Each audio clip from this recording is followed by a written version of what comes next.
The beast that devoured armies rolled over like a puppy. When the human called its name, Commander HFY watched through his tactical display as another battalion disappeared into the creature's maw.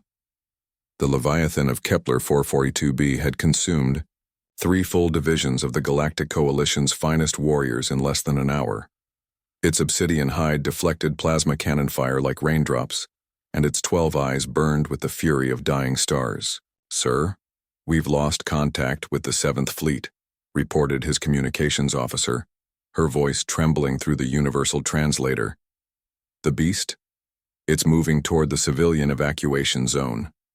The creature stood nearly 2 kilometers tall, its serpentine body coiled around the planet's largest mountain. For centuries it had slumbered beneath the surface, but the Coalition's mining operations had awakened something that should have remained buried. Now it carved through their forces like a scythe through wheat, leaving nothing but ash and terror in its wake. "What's the status on the orbital bombardment?" HFY asked, though he already knew the answer. They'd tried everything: antimatter torpedoes, quantum disruptors, even a controlled black hole generator. Nothing had so much as scratched the monster. "Negative effect, sir. The creature's hide appears to be composed of some form of dark matter composite. Our weapons pass through it harmlessly."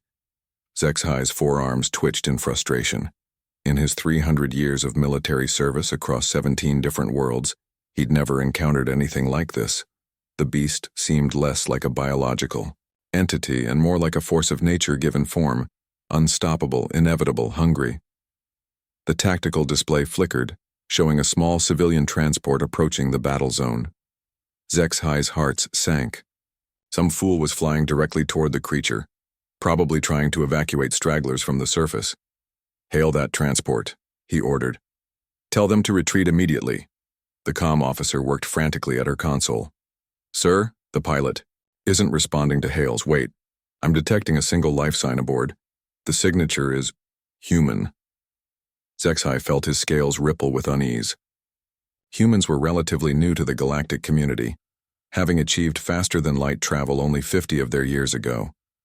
They were small, fragile creatures with brief lifespans and an inexplicable tendency to form emotional attachments to the most unlikely things. Most species considered them a curiosity at best. "Can we get a visual on the pilot?" The main screen shifted to show the interior of the transport. A young human female sat at the controls, tears streaming down her face as she stared at the massive creature below. Her lips moved, but no sound came through the transmission. "Patch me through to that transport," HFY commanded. "Human pilot, you are flying into a combat zone. Retreat immediately or face certain death." The woman looked up at the screen, her eyes red with grief. "I can't," she said, her voice barely a whisper. "That's Max down there." "Max." HFY's confusion translated poorly through his translator, coming out as a series of clicks and hisses. "My friend," the human continued, bringing her transport lower despite the danger. "We found him as an egg in the deep caves. He was no bigger than my fist then, just a scared little thing that had been abandoned. I raised him, fed him, taught him to trust. He used to curl up on my lap and purr like thunder." The creature below suddenly stopped its rampage, its 12 eyes turning toward the approaching transport. For the first time since the battle began, it stood perfectly still. "Human, you are either suffering from severe psychological trauma, or you are claiming that the creature destroying our forces is your pet?" HFY couldn't hide the disbelief in his voice. "Not a pet," she corrected, her voice growing stronger. "A friend. I had to leave Kepler 442b when the mining consortium took over my research station. I thought he'd be safe in the deep caves, but when I heard about the attacks..." She wiped her eyes and opened her communication channels to broadcast on all frequencies. Max, it's Sarah. It's okay, boy, I'm here now." What happened next would be discussed in military academies across the galaxy for generations to come. The massive creature that had devoured armies, that had shrugged off weapons capable of cracking moons, that had struck terror into the hearts of seasoned warriors, suddenly rolled over onto its back. The Leviathan's great head turned toward the tiny transport, and from its throat came a sound that could only be described as purring. It was loud enough to shake the foundations of mountains, but unmistakably the same sound a satisfied pet might make. "Max, I'm so sorry I left you." Sarah's voice carried across every communication channel as she landed her transport near the creature's massive head. "I'm so sorry they woke you up and scared you. It's okay now. Sarah's here." The creature's eyes, which had burned with rage moments before, now held an unmistakable gentleness as the tiny human emerged from her transport. She walked up to what must have been the creature's nostril and placed her hand against the obsidian hide.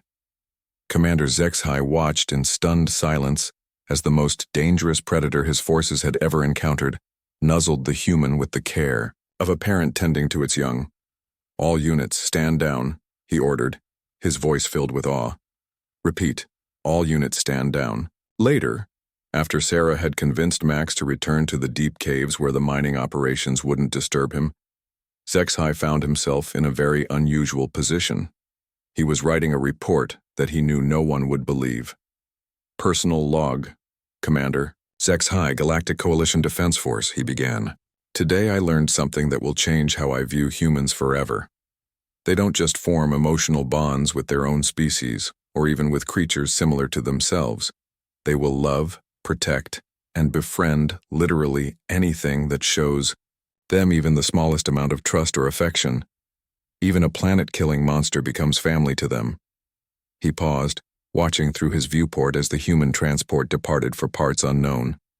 "I recommend we revise our first contact protocols with humans immediately. If they can turn world-enders into companions through nothing but kindness and genuine care, perhaps we've been underestimating their strategic value to the Coalition." End log. In the depths of Kepler 442b, a creature the size of a mountain settled back into its long slumber, dreaming of gentle hands and a voice that called it by name.